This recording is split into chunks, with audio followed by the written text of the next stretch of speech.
finished. Guess I'm gonna have to find some more content for you. My mate's coming round. He's got a cool M3 swapped E36 Beamer. I guess you'll have to tag on for that. Right, so what's the plan? A good friend of mine, James, Vern, we're going to call him, he bought a BMW E36 to replace his S2000 track car. It is S54 swapped, which is the E46 M3 engine. Bit of an ongoing project, shall we say. There's a lot of details that need tidying up, and it's obviously not what he's used to. He's used to an S2000, which is a sports car, and he bought himself a family coupe, GT car, that's what we'll call it that. So today's plan, we've got a couple of things. I'll have to double check what it does need doing, but we're hoping to get a purple tag steering rack, which I think is short ratio, installed.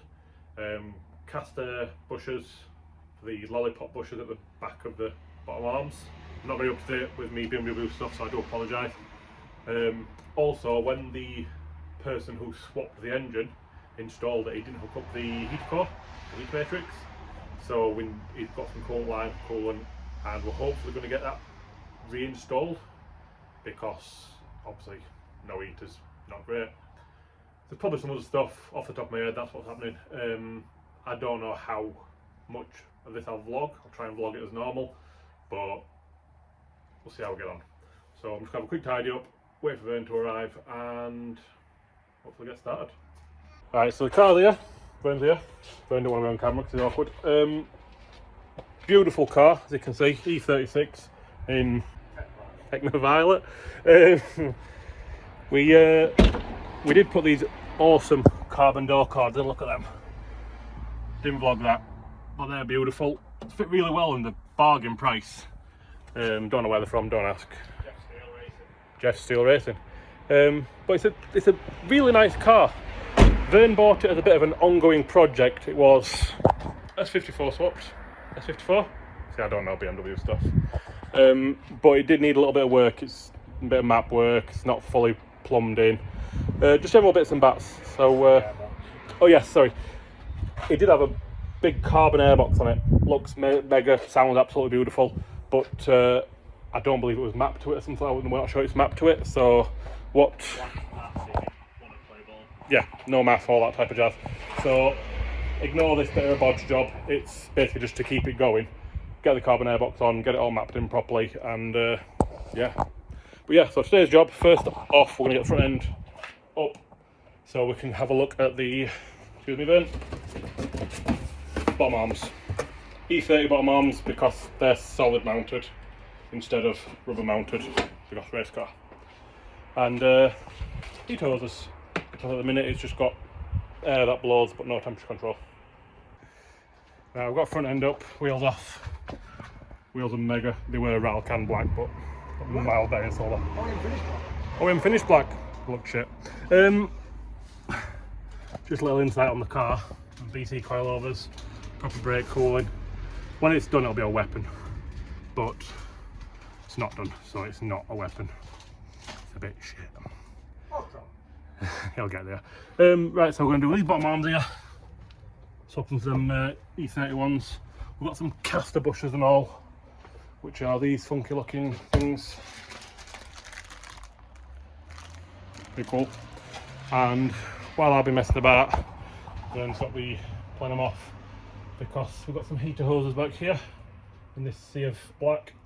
Some E46 heater hoses, which in theory, one will go round to this valve here, and one goes to the straight to the firewall. Is am I right? Like I said, I don't really know. Yeah, I don't really know BMW stuff, so it's all new to me. It's complicated. ITBs are cool though.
Right, so the bushes are in, if you want to call it a bush, because it's pretty much solid. That bolts to the car, it's affectionately known as the lollipop. And what that bush does, it pushes the back of the arm that way. So if that's your arm, obviously your hub attaches to this. As the back of the arm gets pushed that way, it pushes the bottom of the wheel forward, giving you more caster. Shine a new arm, so that goes on there, like that's stiff. Go and knock that on there. That bolts up, that's for your drop link onto your hub. Right, stop recording for a bit to get on with it, but that's that side. That's that side all done. And back together. So you've got new bottom arm all torqued to spec. You'll see your paint marks everywhere, including my hand. And that's back on. And the caster bush, as you can see, it pushes the back of the arm that way, which pushes the front of the arm that way. Decent piece of kit. Little update on the other side. Everything's harder to get to. So that ball joint we've just managed to get off with a little bit of heat. The inner attachment point, which is another ball joint, is there. Obviously you can't see it very well, can't tap it with an hammer or anything, so we need to get that one off, but it's just cooling down from heat. And then in theory it's just that ball joint there. And once this side's done, we can get the meter hose in. That's this side done and all back together. Brake hose is tightened, all paint marked, all torqued up. One bolt for the, I don't know if you can see it, there you go, you can see the paint mark there, the bitch to get to, but we got there, everything's torqued up. So I'm thinking, what time are we on? Just gone 3 o'clock. Just gone 3 o'clock. I'm thinking get these heater hoses done, because we don't know how much of a job that's going to be, and all inlet's already off, and see what we're like for time. It's going alright, to be fair. Right, so there's your inlet and your outlet for the heater core. At the minute it is looped. The plan is, there's one goes to a barb down there, which you definitely can't see, and then one goes to that barb there, which I don't know if you can see. This one, do you remember which way around it was? Nope. We have it written down. So this pipe, little curvy one, OEM part numbers are all online. It's an E46 technically the pipe, and we did not going to fit perfectly, but there should be as near as making a difference. But that goes from this cast one to there, and we're hoping it just goes on. That looks like it's going to fit pretty good, to be fair. Sit nice against the firewall. This one will need cutting, because it goes from this black pipe here down to a valve here, which is obviously substantially shorter than 2 foot.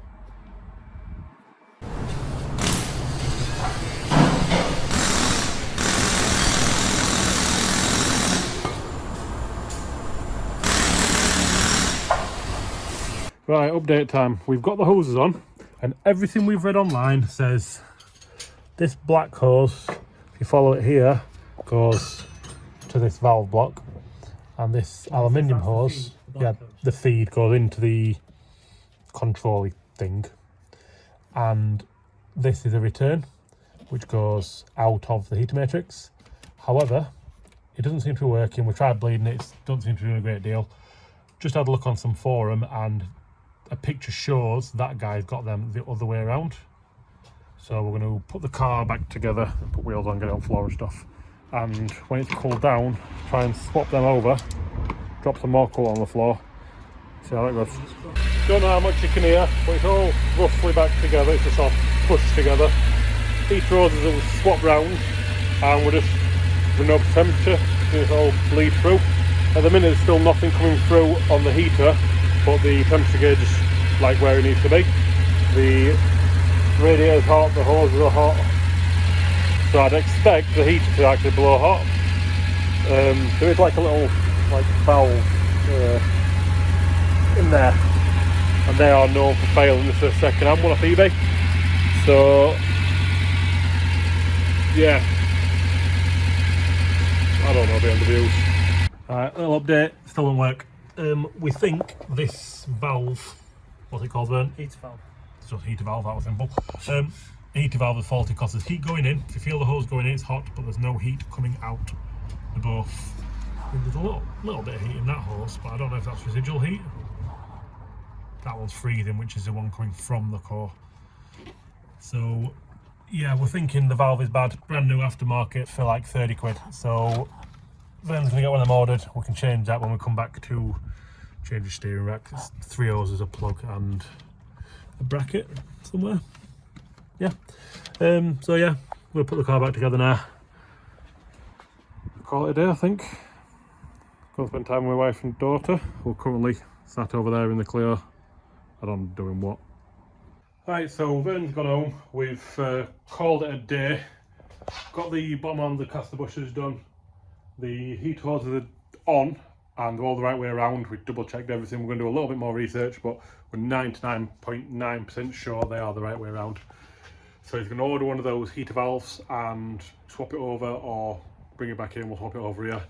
At the same time, we're going to have a look at doing the purple tag steering rack, which is a tighter steering ratio, a strap steering ratio, which looks like a subframe off job. I'm not looking forward to it, but we do these things, don't we? And then last but not least, get his harnesses in, because they've got a anti-submarine strap, or crotch strap, and it's not an easy job by yourself, having to reach around, having to reach under and over and drill holes and whatnot. So yeah, I'm going to save this footage and add this footage to the steering rack one, because I'm not quite sure how this is going to work out. So they'll probably jump to a couple of weeks in the future now. Right, we're back. Vern's hiding behind the camera because he don't like being on camera. On the E36, quick update. He'd had a throttle issue. I've just kicked his car. A throttle issue and a misfire, that's it, a misfire issue, which he's done some messing about with. I'm not going to go too much into it because it's above me. But it's a bit of a ghetto rig with airbox and that. And it's looking like, fingers crossed, we're okay so far, but there's still a little bit of time to get into it, see how it gets on, before hopefully getting a track day in at the end of the year. But today's job, he fixed his heater as well. It turned out when the car was built, they'd not reconnected from behind the dash, is that right? Yeah, it's got a different venting. They didn't have heater control. Yeah, got different vents and stuff in, didn't have heater control in, so it's all been put back, everything's plumbed in and working fine as well. It's working out the niggle. But today's jobs, so we've got the heater hose crossed off. Today's job, steering rack, harnesses need fitting, not a big job, and he's bought himself a big wing because he's cool. So yeah, let's get to it. Right, so it's up in the air, wheels are off. First job is going to be, I'm going to show you best I can, the steering rack, which is E36 people will probably know, and I don't. The pig of a job because it's sort of sandwiched in between the subframe, anti-roll bar, the sump. So we're going to whip these end links off. Oh, there you go, end links off. Probably leave the hoses till as late as possible. Okay, disconnected. I'm going to bucket ready for the fluid. And the steering linkage, need to do that as well, which is apparently a pain. We'll see. Right, it's off. It wasn't the easiest thing in the world. The steering linkage thingy was quite badly seized on, but all we did, put the pry ball against it to hold it under tension, and then basically braid it with an hammer and an extension, but it come off. So that's all done busted. That's new harness. A Z3 rack, shorter turn to turn, should be good. Just need to change the track red, so we're just going to take it all apart, measure it all up, replicate it on these, and hopefully it'll go straight back in. Still under the car, obviously, but the rack, the new old rack, is in. Getting the steering shaft were a bit of a pain, but that bolt there, you can hit that square on with it. Pushed it up, got it in. That's in, the lines are on, and just fun fact to notice, this support bolt for the line cooler there is marginally out. It could make a little bracket, put that to that, but I don't think that's going to be a major concern. Could just cable tie it. We'll have a look at that in a bit. Just need to bolt it in, put outer track rods and everything back on, and give us rough alignment. Right, update time. I know there's not been a lot of content, it's all just updates, but trying to get it done. But the rack's in, it's all bolted up, and appears to be all good for a used rack. The wheels are on. It's aligned best to our eye. We're not very good at this. We tried to do the method with the tape measure front and rear tyre, but it looks near enough perfect, and apparently we've got 20mm of toe in. Don't believe it. So yeah, plan is now to get it on the ground, have a look, eyeball it best we can and get it in for a proper alignment. And then that's that job. Well, take it for a drive. That job is ticked off the list. Then it's just harnesses and spoiler, which probably not going to get both done today, but we can have a look at one of them. Right, we're back together and on the floor. It's all aligned, ready to go. We're hoping that's good. We didn't get time to spoiler our harnesses. Got a little bit more on. So yeah, thanks for watching. Hope it's been entertaining. Certainly not been useful. And catch you on the next one.